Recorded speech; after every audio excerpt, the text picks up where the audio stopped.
Assalamualaikum warahmatullahi wabarakatuh. Selamat pagi semuanya. Pada kesempatan ini, saya akan mempresentasikan program komunikasi yang saya susun dengan tema edukasi kesadaran sampah plastik untuk remaja di lingkungan rumahan. Tema ini saya pilih karena saya melihat langsung kondisi di sekitar rumah dan kos, di mana masih banyak remaja membuang sampah plastik sembarangan. Oleh karena itu, program ini saya rancang sebagai upaya meningkatkan kesadaran dan mendorong perubahan perilaku yang lebih bertanggung jawab terhadap lingkungan.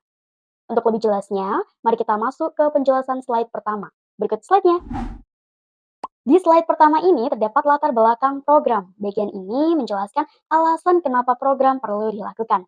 Dalam konteks saya, masalah sampah plastik semakin meningkat akibat pola konsumsi remaja yang banyak membeli minuman kemasan, kopi saset, dan jajanan cepat saji. Saya melihat sendiri di sekitar kos dan perumahan, banyak plastik kecil berserakan di dekat warung, area nongkrong, dan taman kecil. Kondisi ini menunjukkan kurangnya kesadaran ekologis. Berdasarkan latar belakang tersebut, selanjutnya saya merumuskan beberapa pertanyaan penelitian yang menjadi dasar penyusunan program, yaitu rumusan masalah. Bagaimana meningkatkan pemahaman remaja tentang dampak sampah plastik, dan media pesan komunikasi apa yang efektif untuk mengubah perilaku mereka. Berdasarkan rumusan masalah tersebut, maka tujuan program ini dapat dirumuskan sebagai berikut. Yang pertama, meningkatkan pengetahuan remaja tentang bahaya sampah plastik, dan yang kedua, membentuk kebiasaan baik seperti memilah sampah dan membuang pada tempatnya.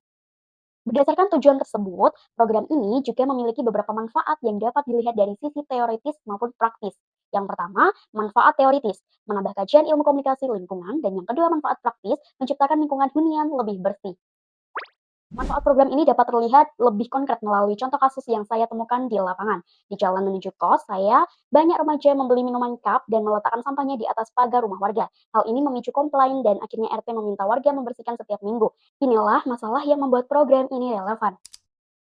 Selanjutnya, saya akan masuk ke bab 2 yang berisi tinjauan pustaka sebagai landasan teoritis program ini. Yang pertama, teori atau model komunikasi, model perencanaan program komunikasi HAMAT 2023 sebagai acuan utama penyusunan strategi, pelaksanaan, dan evaluasi program. Teori komunikasi lingkungan environmental communication untuk menjelaskan bagaimana pesan lingkungan disampaikan dengan efektif.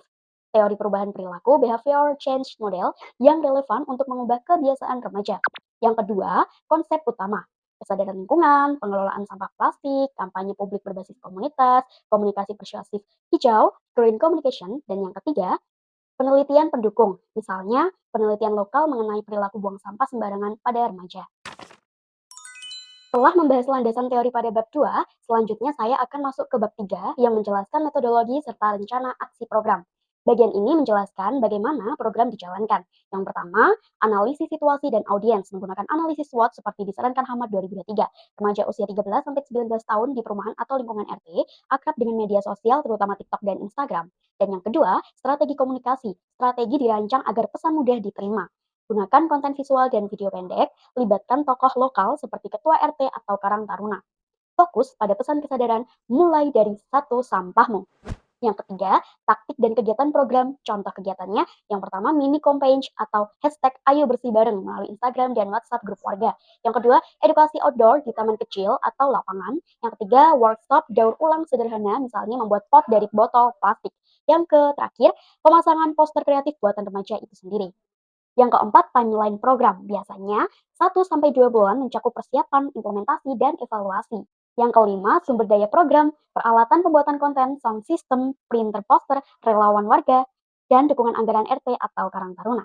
Pada bab 4, saya membahas pengorganisasian program. Yang pertama, struktur organisasi, misalnya ketua program, seksi publikasi, seksi acara, dokumentasi, humas, koordinator, remaja.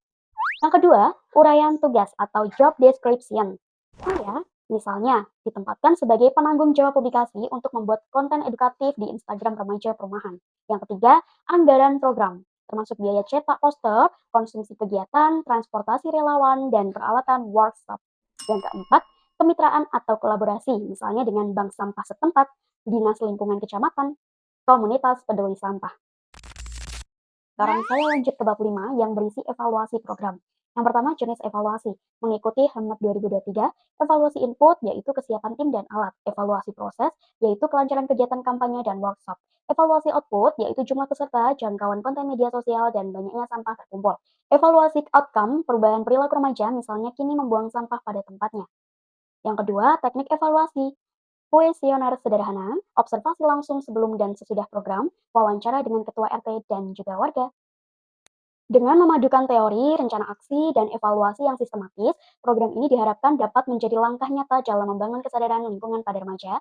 Semoga presentasi ini dapat memberikan gambaran yang jelas mengenai pentingnya edukasi sampah plastik. Terima kasih. Wassalamualaikum warahmatullahi wabarakatuh.